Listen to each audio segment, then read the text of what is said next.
Hi everybody, today is January 14th, 2014. Fed tells veteran he'll lose his Second Amendment rights because of PTSD. When did serving our country become a crime? If Pat Kirby has his guns taken away by the federal government, then everyone else is probably going to eventually face the same thing. The clock is ticking. Pat Kirby is a decorated Oregon-Vietnam veteran with PTSD, post-traumatic stress disorder. He never imagined he would receive a letter telling him he would have to turn over his guns or face imprisonment. He is the ultimate expression of a law-abiding American citizen. He served his country, worked hard to raise a family, and created a nice life in spite of his PTSD. But his comfort zone was jerked away when he was told he had to give up one of his most basic rights for the most unbelievable reason. His crime? There was no crime. The Veterans Administration has deemed Mr. Kirby incompetent because his wife takes care of their finances. He has a good credit rating, he pays his taxes, has never been arrested in his life, yet the federal government says he will have to surrender his firearms and give up his Second Amendment right due to the VA's designation of incompetent. His alleged incompetence is based on his own admission that he does not take care of his own finances. He and Sue lived in a wooded rural area near Myrtle Creek, Oregon, where wild animals often threaten their property, but now this honorable vet may be left defenseless. The word frustrating may not be sufficient to describe this family's feeling about the letter they received from the Portland, Oregon VA. Pat Kirby served multiple tours in Vietnam in the U.S. Army, earning numerous decorations and medals for his service. Among these are several Purple Hearts. He was a sergeant in the Vietnam War, who put all of his efforts into saving the lives of his fellow soldiers. And on many occasions, that is exactly what he did. Meeting Pat, you get the sense you are meeting a hero, a man whose personal history is central to the very meaning of this country. Another veteran who was heavily decorated from his service in the Vietnam War is Stuart Steinberg, a Bend, Oregon lawyer, who was one of the first members of Vietnam Veterans of America.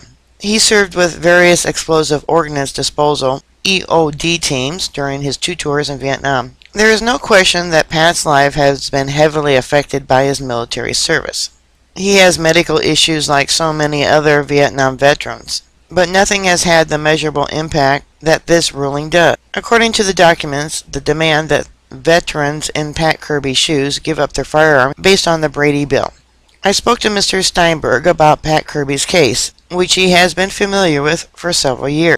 The Brady Act does not in fact allow a person like Pat to be denied gun ownership rights. The VA and apparently the federal government are using the section about being adjudicated a medical defective to illegally deny men like Pat Kirby the rights he fought for during his 37 months in Vietnam. The key word there is adjudicated. A finding by the VA that someone is incompetent to handle his money is not adjudication.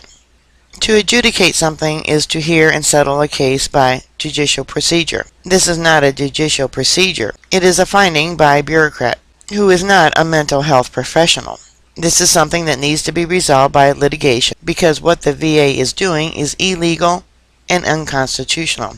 He goes on to say that Mr. Steinberg's opinion regarding this bizarre and unprecedented action of the VA to seize the guns of decorated combat veterans who have never so much as been arrested has measurable significance.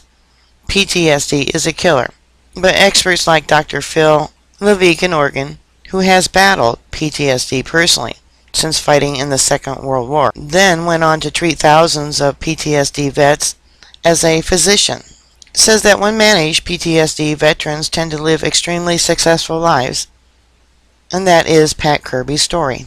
Stuart Steinberg said the VA contends that because someone might have problems handling their money, somehow this makes them unable to own guns. What's next? Are they going to take guns from combat veterans with post-traumatic stress disorder or a traumatic brain injury, even if they have never committed a crime, never committed a violent act? It seems fair to assume that if the federal government takes Pat Kirby's guns away, they are sending a message to all veterans. If they admit they have PTSD from wartime service, they can't talk about it or reveal it at all. They can't seek treatment. They can't tell their VA doctor. because if they do, they will likely receive the same letter Mr. Kirby received. In this scenario, their wounds will fester and terrible things will happen as a result. That's not an alarmist, it's a simple fact based on the history of many cases. It is important that Pat Kirby says he could take care of his family's finances. He leaves that up to his wife Sue and has legal documents with a game plan for Pat's finances in case something happens to his wife. In that event, his daughter would take care of his financial matters and his son-in-law would be next in line. It seems more than adequate and risk-free. Sue Kirby stresses that her husband has a very good credit rating. All of this from the VA really took the family by surprise. I'll give you a link if you want to read more. There's also another gentleman they want to take the guns away too. But there's that new executive order that Obama is going to sign, or maybe he already signed it, that anyone who talks to a psychologist for any reason, doesn't matter what it is, will be put on a high priority list about taking away your guns. Alright, bookmark my site. I'll keep you up to date. Please stay safe, and I'll talk to you later. God bless you.